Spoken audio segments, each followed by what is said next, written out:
Hi, DP Mavia here. We have just come from a session where we were discussing about Timothy being told by Paul to endure hardness as a soldier of Jesus Christ. We saw that Paul tells Timothy that whatever he has heard, he needs to commit to faithful men. And we produce there a principle that suggests that the concept of transference always attracts insurmountable share of warfare. And therefore, if you're in a place where you need to transfer what you've heard or what you've been faithful to, you need to begin to regulate and foster a mind of what? A warrior, or a mind of warfare. Now, the discussion of Paul to Timothy did not begin there. When you go back to chapter 1, Paul first of all begins to talk about his contradiction. He's in prison talking to Timothy through a letter, and he's telling Timothy, I am dispatching a gospel of freedom, yet I am in bonds. He tells Timothy, in fact, I am not a prisoner of state. I'm actually a prisoner of Christ, which means I'm actually free indeed. That's the contradiction. I'm in prison dispatching the gospel of freedom, yet, you see that contradiction? I'm in prison dispatching the gospel of freedom. And he says, I am okay with being a prisoner of Christ. Why? Because he says, being a prisoner of Christ does not induce shame. Being a prisoner of Christ does not induce shame. In fact, he says, be not then therefore ashamed of the testimony of our Lord. That is 2 Timothy 1:8. Nor of me his prisoner. So there's a testimony of our Lord and of Paul his prisoner. He says, don't be ashamed of us. He says, his prisoner, be thou a partaker of what he calls the afflictions of the gospel according to the power of God. Be a partaker of the afflictions of the gospel according to the power of God. Paul is saying, in being a partaker of the afflictions of the gospel, you will experience the power of God. If you're ashamed of the afflictions of the gospel, you will not experience the power of God. Paul is telling Timothy, I am in prison teaching a gospel of freedom, but I am not dumbfounded, I am not confounded, I am not even distraught or distressed. Why? Because of dispatching the gospel, even though it attracts the afflictions that come with it, I'm enjoying the power of sustenance. I'm enjoying the power of sanity that come with the gospel itself.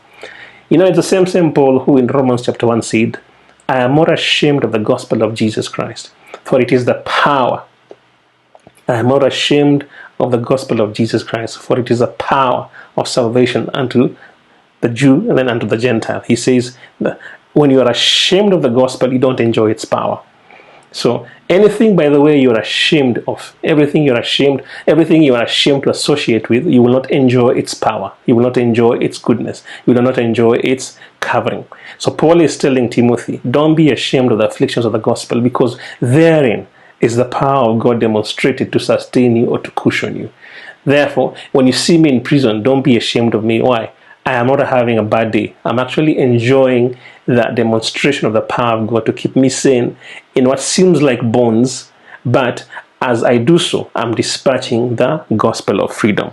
So the power of contradiction is this, where sometimes you are laid or you're in a circumstance, yet you are teaching or you're producing a revelation of freedom. Paul says, the power of contradiction of the gospel gives you the opportunity to determinedly deal with shame. The power of the gospel gives you the opportunity to deal with shame. And then says the power of the sender, who is Christ, the power of the sender, who is Christ, is revealed in transmission of his message.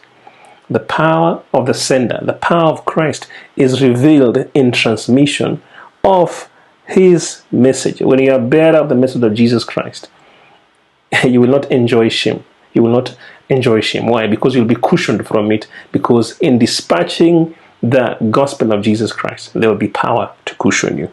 And then, so we gain reputation in power. We gain reputation in power, where ours has been swallowed up in suffering. If you're suffering for the sake of the gospel of Jesus Christ, you most likely have lost your reputation, because nowadays we're in a space where the gospel has been stigmatized.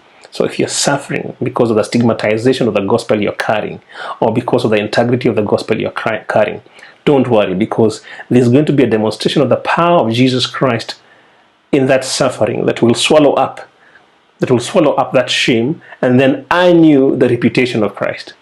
There is sort of like a trading of sorts. You lose your reputation in the suffering, but you gain the power of the reputation of Christ in your transmission of his message. That's the power of contradiction, where you are normally supposed to be looking like you are supposed to be the embodiment of the gospel, but the embodiment of the gospel sometimes comes with its own stigmatization and contradictions. But don't lose heart, or don't give up. Why? Because it's in that transmission of the gospel that you are cushioned with the power that is in the same gospel. You are not ashamed of the gospel of Jesus Christ. Why? Because it has power. Paul says, don't be ashamed of me, and don't be ashamed of the message of Christ. Why? Because therein is the power of God revealed. So that's the contradiction that Paul begins to set up Timothy, so that he can militarize him to begin to understand what it means to be a good soldier of Jesus Christ. When we come up next, we'll be looking at the same one of the first things that Paul recommends to Timothy, so that Timothy can begin his journey towards being a good soldier of Jesus Christ.